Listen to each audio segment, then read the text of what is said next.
ಸಾಧನಾ ಸಮಾವೇಶದ ವಿರುದ್ಧವಾಗಿ ನಮ್ಮದೊಂದು ಕಾರ್ಯಕ್ರಮ ಇದೆ. ದೇಶದ ಪ್ರಧಾನಮಂತ್ರಿಯನ್ನೇ ನಿಂದಿಸ್ತಾರೆ. ಅದು ರಾಹುಲ್ ಗಾಂಧಿಯವರಿಂದ ಅನೇಕ ರಾಜ್ಯದ ಮಂತ್ರಿಗಳು ಎಲ್ಲ ಇದನ್ನು ಮಾಡ್ತಾರೆ ಅನ್ನೋದನ್ನು ಹೇಳಿ. ಬಸವಣ್ಣನವರ ವಚನ ಹೊಂದಿದೆ, ಆನೆ ಏರಿ ಹೋದರೇನು ಶ್ವಾನ ಬಗಳಿದರೇನು ಕಚ್ಚುವುದೇ. ಇದು ಬಸವಣ್ಣನವರ ವಚನ. ಶ್ವಾನ ಅಂದ್ರೆ ಏನು? ಈ ಗಾದೆಯನ್ನು ನಾನು ಹೇಳಿದೆ. ನೀವೆಲ್ಲ ಅಡ್ಜಸ್ಟ್ಮೆಂಟ್. ಪ್ರಧಾನಮಂತ್ರಿಗೆ ಬಗ್ಗೆ ಬರೋನು ಆ ಯುದ್ಧದ ಬಗ್ಗೆ ಕೇಳಿದ್ರು ನೀವ್ಯಾರು ಉತ್ತರ ಕೊಡಲ್ಲ. ನನ್ನನ್ನು ನಾಯಿಗೆ ಹೋಲಿಕೆ ಮಾಡಿಬಿಟ್ಟಿದ್ದಾರೆ ಅಂತೇಳಿ ಮಾನ್ಯ ಪ್ರಿಯಾಂಕಾ ಖರ್ಗೆ ಅವರು ನಾವು ಅಲ್ಲಿಂದ ಹೊರಟ ಮೇಲೆ ನಮಗೆ ಗೊತ್ತೇ ಇಲ್ಲ, ನಮ್ಮನ್ನ ಹಿಂಬಾಲಿಸಿ 4-5 ಕಾರುಗಳಲ್ಲಿ ಗೂಂಡಾಗಳನ್ನ ಕಳಿಸಿದ್ದಾರೆ. ಅವರು ನಮ್ಮವ್ರನ್ನೇ ಕೇಳಿದ್ದಾರೆ, ಎಲ್ಲೋದ್ರು ನಾರಾಯಣ ಸ್ವಾಮಿ ಅಂತ. ಚಿತ್ತಾಪುರಕ್ಕೆ ಹೋಗಿದ್ದಾರೆ ಅಂತ ತಕ್ಷಣ ಅವರಲ್ಲಿ ಬಂದಿದ್ದಾರೆ. 25 ಜನ ಬಂದ್ರು, ಫೋನ್ ಮಾಡಿದ್ರು, ಇನ್ನಷ್ಟು ಜನ ಕರ್ಕೊಂಡು ಬಂದ್ರು, ಮತ್ತೆ ಈ ಟೀಮ್ ಹೊರಟೋದ್ರು, ಮತ್ತೆ ಇನ್ನಷ್ಟು ಜನ ಕರೆಸಿದ್ರು. ನಾವು ನೋಡ್ತಾನೆ ಇದೀವಿ, ಎಲ್ಲಾ ಗುಂಡಾಗಳೇ. ನೀನ್ ಇವತ್ತು ಇಲ್ಲಿಂದ ಅದು ಹೆಂಗ್ ಹೋಗ್ತೀಯ ನೋಡೋಣ ಬರ್ರಿ ಬಾ ಅಂತೇಳಿ ಅವಾಚ್ಯ ಶಬ್ದಗಳಿಂದ ನಮ್ಮನ್ನು ಬೈದಿದ್ದಾರೆ. ಕಾನೂನು ಸುವ್ಯವಸ್ಥೆ ಸಂಪೂರ್ಣವಾಗಿ ಹದಗೆಟ್ಟಿದೆ ಅಂತ ಹೇಳಿ ವರ್ಷಗಳಿಂದ ಹೇಳ್ತಾ ಇದ್ದೀವಿ ನಾವು. ಇವ್ರು ಹೇಳ್ತಾರಲ್ಲ ಸಂವಿಧಾನ ಸಂವಿಧಾನ ಸಂವಿಧಾನ, ಅವ್ರಿಗೆ ಬೇರೆ ಸಂವಿಧಾನ ಇದೆಯಾ? ಕಾನೂನು ಸುವ್ಯವಸ್ಥೆ ಸಂಪೂರ್ಣವಾಗಿ ಹದಗೆಟ್ಟಿದೆ ಅಂತ ಹೇಳಿ ವರ್ಷಗಳಿಂದ ಹೇಳ್ತಾ ಇದ್ದೀವಿ ನಾವು. ಇವ್ರು ಹೇಳ್ತಾರಲ್ಲ ಸಂವಿಧಾನ ಸಂವಿಧಾನ ಸಂವಿಧಾನ, ಅವ್ರಿಗೆ ಬೇರೆ ಸಂವಿಧಾನ ಇದೆಯಾ? ನಿನ್ನೆ ನಡೆದ ಘಟನೆಯ ಬಗ್ಗೆ ರಾಜ್ಯಪಾಲರಿಗೆ ಮನವಿಯನ್ನ ಅರ್ಪಣೆ ಮಾಡಿದ್ದೇವೆ. ನಿನ್ನೆ ಇಷ್ಟೊತ್ತಲ್ಲಿ ನಾನು ಚಿತ್ತಾಪುರ ಐಬಿನಲ್ಲಿದ್ದೆ. ಅದಕ್ಕೂ ಮುಂಚೆ ಸರ್ಕಾರದ ಸಾಧನಾ ಸಮಾವೇಶದ ವಿರುದ್ಧವಾಗಿ ನಮ್ಮದೊಂದು ಕಾರ್ಯಕ್ರಮ ಇತ್ತು, ಚಾರ್ಜ್ ಶೀಟ್ ಬಿಡುಗಡೆ ಅಂತ. ಅದನ್ನ ಮಾಡಿ ಪ್ರಶ್ನವರೊಂದು ಮಾತು ಕೇಳಿದ್ರು, ಏನು ಪ್ರಧಾನಮಂತ್ರಿಗಳನ್ನ ಇಷ್ಟೆಲ್ಲ ನಿಂದಿಸಿದ್ರು, ನೀವ್ಯಾರು ಮಾತಾಡೋದಲ್ವಲ್ಲ ಅಂತ ಕೇಳಿದ್ರು. ನೋಡಿ, ಕಾಂಗ್ರೆಸ್ನವರು ಅನೇಕರು ಈ ರೀತಿ ಮಾತಾಡ್ತಾರೆ, ದೇಶದ ಪ್ರಧಾನಮಂತ್ರಿಯನ್ನೇ ನಿಂದಿಸ್ತಾರೆ. ಅದು ರಾಹುಲ್ ಗಾಂಧಿಯವರಿಂದ ಅನೇಕ ರಾಜ್ಯದ ಮಂತ್ರಿಗಳು ಎಲ್ಲ ಇದನ್ನು ಮಾಡ್ತಾರೆ ಅನ್ನೋದನ್ನು ಹೇಳಿದ್ರು. ಹೇಳಿದಾಗ ನಾನೊಂದು ಗಾದೆ ಮಾತನ್ನ ಹೇಳಿದೆ. ನೋಡಿ, ಅದು ಗಾದೆ ಮಾತು ಹಳ್ಳಿಗಳಲ್ಲಿ ಮಾತಾಡೋ ಬರೀ ಮಾತೇ ಅಲ್ಲ, ಅದು ನಾನು ನೋಡಿ ಜೊತೆಗೆ ಬಸವಣ್ಣನವರ ವಚನ ಹೊಂದಿದೆ, ಆನೆ ಏರಿ ಹೋದರೇನು ಶ್ವಾನ ಬಗಳಿದರೇನು ಕಚ್ಚುವುದೇ. ಇದು ಬಸವಣ್ಣನವರ ವಚನ. ಶ್ವಾನ ಅಂದ್ರೆ ಏನು? ಈ ಗಾದೆಯನ್ನು ನಾನು ಹೇಳಿದೆ. ನೀವೆಲ್ಲ ಅಡ್ಜಸ್ಟ್ಮೆಂಟ್. ಪ್ರಧಾನಮಂತ್ರಿಗೆ ಬಗ್ಗಿದ್ರು ಆ ಯುದ್ಧದ ಬಗ್ಗೆ ಕೇಳಿದ್ರು ನೀವ್ಯಾರು ಉತ್ತರ ಕೊಡಲ್ಲ ಅಂತ. ಅದಕ್ಕೆ ನಾನು ಈ ಗಾದೆ ಮಾತನ್ನು ಹೇಳಿದೆ. ಹೇಳಿದ್ದಕ್ಕೆ ನನ್ನನ್ನು ನಾಯಿಗೆ ಹೋಲಿಕೆ ಮಾಡಿಬಿಟ್ಟಿದ್ದಾರೆ ಅಂತೇಳಿ ಅಲ್ಲಿನ ಸಚಿವರು, ಇನ್ಚಾರ್ಜ್ ಮಿನಿಸ್ಟರ್ ಮಾನ್ಯ ಪ್ರಿಯಾಂಕಾ ಖರ್ಗೆ ಅವರು ಅದನ್ನ ತಗೊಂಡು ನಾವು ಅಲ್ಲಿಂದ ಹೊರಟ ಮೇಲೆ ನಮಗೆ ಗೊತ್ತೇ ಇಲ್ಲ, ನಮ್ಮನ್ನ ಹಿಂಬಾಲಿಸಿ 4-5 ಕಾರುಗಳಲ್ಲಿ ಗೂಂಡಾಗಳನ್ನ ಕಳಿಸಿದ್ದಾರೆ. ಅವರು ನಮ್ಮವ್ರನ್ನೇ ಕೇಳಿದ್ದಾರೆ, ಎಲ್ಲೋದ್ರು ನಾರಾಯಣ ಸ್ವಾಮಿ ಅಂತ.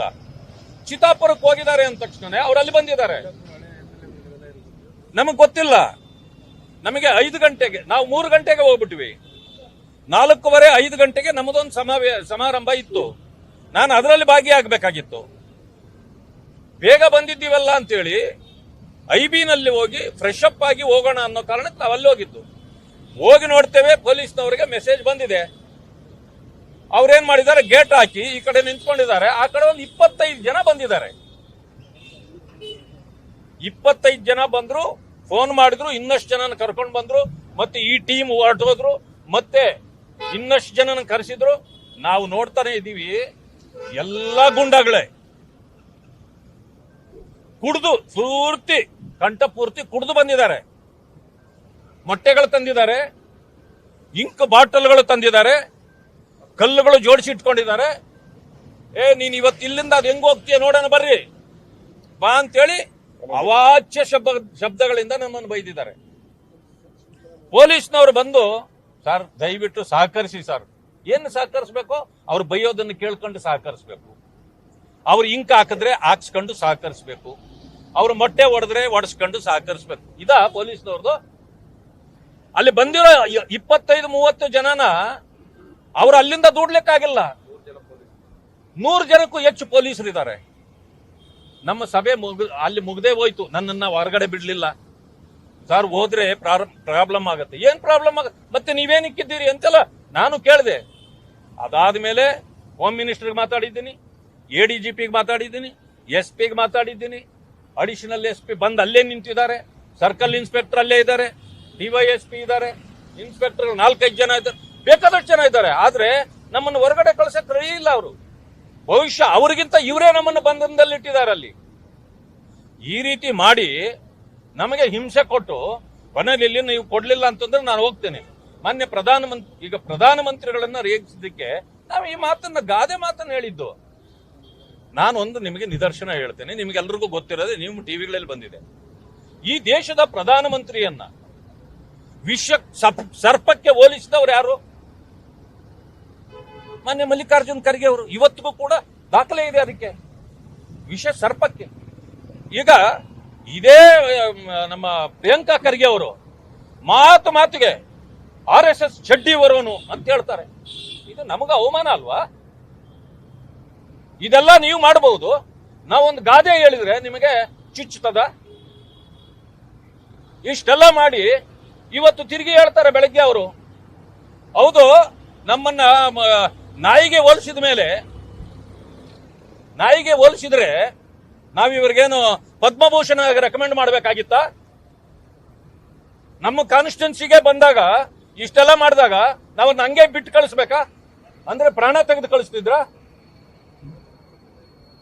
ನನಗೆ ನಿಜವಾದ ಪ್ರಾಣ ಬೆದರಿಕೆ ಇದೆ. ನನಗೇನೇ ಆದ್ರೂ ಕೂಡ ಈ ಸರ್ಕಾರ ಮತ್ತು ಖರ್ಗೆ ಅವರ ಕುಮ್ಮಕ್ಕಿನಿಂದ ಆಗ್ತಕ್ಕಂಥದ್ದು. ಈಗಾಗಲೇ ನನ್ನ ವಿರುದ್ಧವಾಗಿ, ನನ್ನ ಹಿಂದೆ ಸಂಪೂರ್ಣವಾಗಿ ಪಿತೂರಿ ಮಾಡ್ತಾ ಇರ್ತಕ್ಕಂಥದ್ದು ನನಗೆ ಗೊತ್ತಿದೆ. ಆದ್ರಿಂದ ನನಗೆ ಈಗ ಪ್ರಾಣ ಬೆದರಿಕೆಯನ್ನು ಕೂಡ ಅವ್ರು ಹಾಕಿದ್ದಾರೆ. ಪರೋಕ್ಷವಾಗಿ ಹೇಳ್ತಿದ್ದಾರೆ, ಹಂಗೇನಾದ್ರೂ ಮಾಡಿದ್ರೆ ನಾವೇನು ಅವರಿಗೆ ಕನ್ನಡ ರಾಜ್ಯೋತ್ಸವ ಪ್ರಶಸ್ತಿಗೆ ನಾನು ರೆಕಮೆಂಡ್ ಮಾಡ್ಬೇಕಾ? ಅಂದ್ರೆ ನಾನು ಹಿಂಗೆ ಮಾಡೋದು ಅಂತ ಅರ್ಥ. ಅಂದ್ರೆ ಇದರಿಂದ ಸಂಪೂರ್ಣವಾಗಿ ನನ್ನ ಮುಗಿಸುವ ತಂತ್ರ ಅವ್ರಿಗಿದೆ. ಯಾಕೆಂತಂದ್ರೆ ಸ್ವಲ್ಪ ನಾನು ನೇರವಾಗಿ ಮಾತಾಡ್ತೀನಿ ಅನ್ನೋದೇ ಅವ್ರಿಗೆ ಇದಾಗಿರೋದು. ಆಮೇಲೆ ಯಾವತ್ತು ಅವರ ಜಮೀನು ವಾಪಸ್ ಕೊಟ್ರು ಆವತ್ತಿಂದ ನನ್ನ ವಿರುದ್ಧವಾಗಿ ಸಂಪೂರ್ಣವಾಗಿ ಪಿತೂರಿ ಮಾಡ್ತಿದ್ದಾರೆ. ಹೆಂಗಾದ್ರೂ ನನ್ನ ಮೇಲೆ ಅಪಮಾನ ಮಾಡಬೇಕು, ಅವರ ಬಾಯಿ ಮುಚ್ಚಿಸ್ಬೇಕು ಅಂತ. ಆದ್ರೆ ನಾನೊಂದು ಹೇಳ್ತೇನೆ, ನಾನು ಸತ್ಯವನ್ನೇ ಹೇಳುವ ಮನುಷ್ಯ.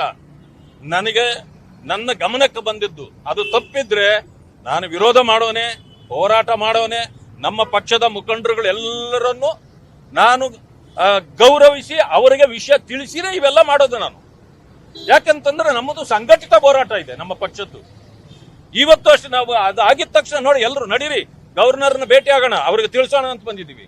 ಇದಾದ್ಮೇಲೆ ನಾವು DGಗೂ ಕೂಡ ಕಂಪ್ಲೇಂಟ್ ಕೊಡ್ತೇವೆ, ಹೋಮ್ ಮಿನಿಸ್ಟರ್ಗೂ ಕೊಡ್ತೇವೆ, ಮುಖ್ಯಮಂತ್ರಿಗಳಿಗೂ ಕೊಡ್ತೇವೆ, ಕೇಂದ್ರದ ಹೋಮ್ ಮಿನಿಸ್ಟರ್ಗೂ ಕೂಡ ಕಳಿಸ್ಕೊಡ್ತೇವೆ.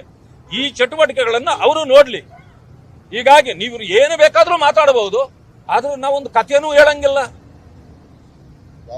ಗಾದೆ ಮಾತು ಮಾತಾಡಂಗಿಲ್ಲ. ಸಿದ್ದರಾಮಯ್ಯ ಅಂದ್ರೇನು ಅದು ಹಳ್ಳಿ ಭಾಷೆ. ಏನಿದು? ನಾವೆಲ್ಲಿದ್ದೀವಿ? ಪ್ರಜಾಪ್ರಭುತ್ವ ಇದೆಯಾ? 5 ತಾಸುಗಳವರೆಗೆ ನನ್ನ ಕೆಲಸಕ್ಕೆ ಬಿಡದ ನೀವು ನನ್ನನ್ನು ತಡೆದೇ ಹಿಡಿದಿದ್ದೀರಿ. ಮಾನ್ಯ ಮುಖ್ಯಮಂತ್ರಿಗಳು ನಮ್ಮ ಸರ್ಕಾರ ಇದ್ದಾಗ ಅವರು ವಿರೋಧ ಪಕ್ಷದ ನಾಯಕರು ಕೊಡಗುಗೆ ಹೋದ್ರು. ಯಾರೋ ಹುಡುಗ ಒಂದು ಮೊಟ್ಟೆ ಬಿಸಾಕಿದ್ದ, ನಮ್ಮನ್ನು ಎಷ್ಟೊಂದು ಇದು ಮಾತಾಡಿದ್ರು. ಮೂವಿಂಗ್ ಕಾರ್ಗೆ ನಾನು ಡಿಫ್ಯಾಕ್ಟೋ ಚೀಫ್ ಮಿನಿಸ್ಟರ್, ನನಗೆ ಏನು ಗೌರವ ಇಲ್ವಾ? ಪೊಲೀಸ್ನವ್ರು ಏನ್ ಮಾಡ್ತಿದ್ದೀರಿ? ಏನೆಲ್ಲ ಮಾತಾಡಿದ್ರಿ. ಈಗ ನಮಗಾಗಿಲ್ವಾ? ಈಗ ಅಶೋಕ್ ಅವ್ರಿಗಾದ್ರೆ ಅಥವಾ ನನಗಾದ್ರೆ ಅದು ನಿಮ್ಗೆ ಅನ್ಸೋದಿಲ್ವಾ ನಾನು ಅವತ್ತೇನು ಮಾತಾಡಿದ್ದೇನೆ ಅನ್ನೋದು? ಆದ್ರಿಂದ ನನ್ನ ಡಿಮ್ಯಾಂಡ್ ಇದೆ, ಈ ಕೆಟ್ಟ ಬಾಯಿ ಪ್ರಯೋಗ ಮಾಡ್ತಕ್ಕಂಥ ಮಾತುಗಳನ್ನು ಮಾತಾಡ್ತಕ್ಕಂಥ, ನಾನು ಹಾಗೇ ಮಾತಾಡೋದು, ನಾನು ನಾನೇನು ಅವ್ರಿಗೇನು ಪ್ರಶಸ್ತಿ ಕೊಡ್ಲಿಕ್ಕೆ ರೆಕಮೆಂಡ್ ಮಾಡಕ್ಕಲ್ಲ ಇರೋದು. ಅವ್ರು ಬಂದಾಗ ಹಿಂಗ್ ಮಾತಾಡಿದ್ರೆ ನಾನು ಹೀಗೆ ಮಾಡೋದು, ಕಲ್ಲೇ ಹೊಡ್ಸೋದು, ಇಂಕೆ ಹಾಕ್ಸೋದು. ನನ್ನ ಕಾರನ್ನು ನೋಡಿ ಪೂರ್ತಿ ನನ್ನ ಮೇಲೆ ಹಾಕಬೇಕು ಅಂತ ತಂದಿದ್ರು, ನಾವು ತಪ್ಪಿಸ್ಕೊಂಡಿದ್ರಿಂದ ನನ್ನ ಕಾರ್ಗೆ ಪೂರ್ತಿ ಹಾಕಿದ್ದಾರೆ. ಅಲ್ಲಿಂದ ಆಫೀಸರ್ಗಳು ಎಷ್ಟು ಜನ ಇದ್ರು ಎಲ್ಲರೂ ಕೂಡ ಸುಮ್ಮನೆ ಮೂಕ ಪ್ರೇಕ್ಷಕರಂತೆ ಇದ್ರು. ನಮ್ಮವರು 400-500 ಜನ ಆ ಕಡೆ ನಿಂತ್ರೆ ಅವರನ್ನ ಬರದೇ ತಡಿಯೋದು, ಇವರನ್ನು ಮಾತ್ರ ಕೂಗಾಟಕ್ಕೆ ಬಿಡೋದು. ಒಬ್ಬರನ್ನು ಮಾತಾಡಿಸಿಲ್ಲ. ನಾವು ಕುಪಿತಗೊಂಡು ಕೊನೆಯಲ್ಲಿ ನಾನು ಇಲ್ಲಿಂದ ಹೋಗ್ಲೇಬೇಕು, ನಿಮಗೆ ರಕ್ಷಣೆ ಕೊಡಕ್ಕಾದ್ರೆ ಕೊಡ್ರಿ, ಇಲ್ಲಾಂದ್ರೆ ನಾನು ಹೊರಗಡೆ ಬರ್ತೀನಿ ಅಂತ ಬಂದಾಗ ಆವಾಗ ನಮ್ಮನ್ನ ಇದು ಮಾಡಿ ತಂದು ಬಾರ್ಡರಿಂದ ಆಚೆಗೆ ಬಿಟ್ರು ಯಾದಗಿರಿಗೆ ಹೋಗ್ಲಿಕ್ಕೆ.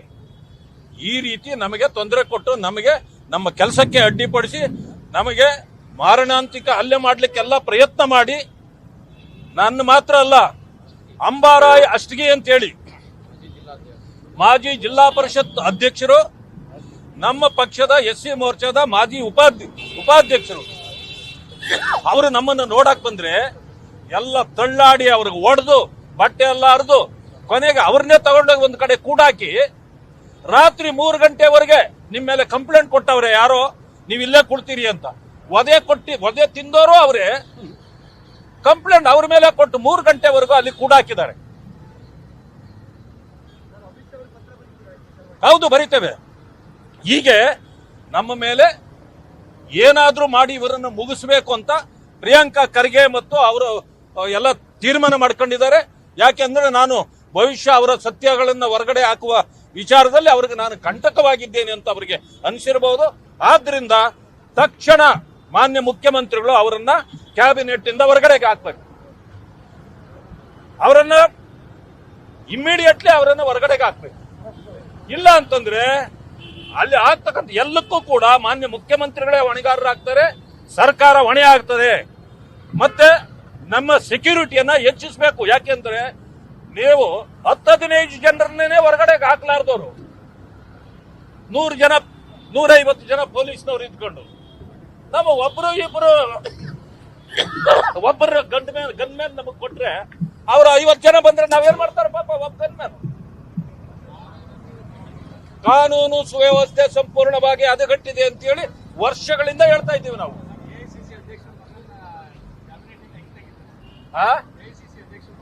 ಅಂದ್ರೆ AICC ಅವರು ಏನ್ ಬೇಕಾದ್ರೂ ಮಾಡಿದ್ರೆ ಅವ್ರನ್ನ ಇಟ್ಕೋಬೇಕು ಅಂತಿದ್ಯಾ? ಬೇರೆ ರೂಲ್ ಇದೆಯಾ ಅವ್ರಿಗೆ?